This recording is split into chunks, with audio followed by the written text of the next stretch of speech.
નમસ્કાર, જય માતાજી, જય દ્વારકાધીશ. જણાવતા ખૂબ દુઃખ થાય. ધંધુકામાં ગઈકાલે 2 રમીથી એક ભરવાડ સમાજના યુવાનનું મર્ડર થયું. આની પહેલા પણ કિશન ભરવાડનું મર્ડર થયેલું. આવી માનસિકતા ધરાવતા જે ન્યુસન્સ છે, હિન્દુ વિરોધી માનસિકતા, અને આ પરિવાર જે છે એને ન્યાય આપે. રહી વાત બીજી કે ડાયરા ખૂબ ભેગા કર્યા છે, તો તમારા દુઃખમાં પણ ભેગા છે. ભરવાડ સમાજ જ્યારે પણ હાકલ કરે ત્યારે એમના બધાય પરિસ્થિતિમાં ઊભા રહેવાની પૂરી તૈયારી છે. ખુલ્લે આવીને ઊભી રહેવાની તૈયારી છે.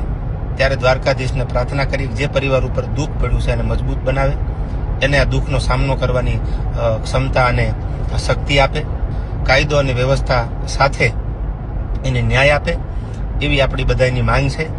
અને હિન્દુ વિરોધી જે માનસિકતા ધરાવે છે આને વહેલી તકે જો ડામવામાં નહીં આવે તો આજ આ ભરવાડ સમાજ, કાલ કોઈ બીજો સમાજ, કાલ કોઈ ત્રીજો સમાજ, આ બધા હિન્દુ ઉપર જ્યારે આવા ઘા થાય છે ત્યારે આ 5મી ઘટના છે હું જાણું છું ત્યાં સુધી. અને જ્યાં જરૂર પડે ત્યાં હૃદયથી, તન, મન અને ધનથી ભરવાડ સમાજ સાથે છીએ.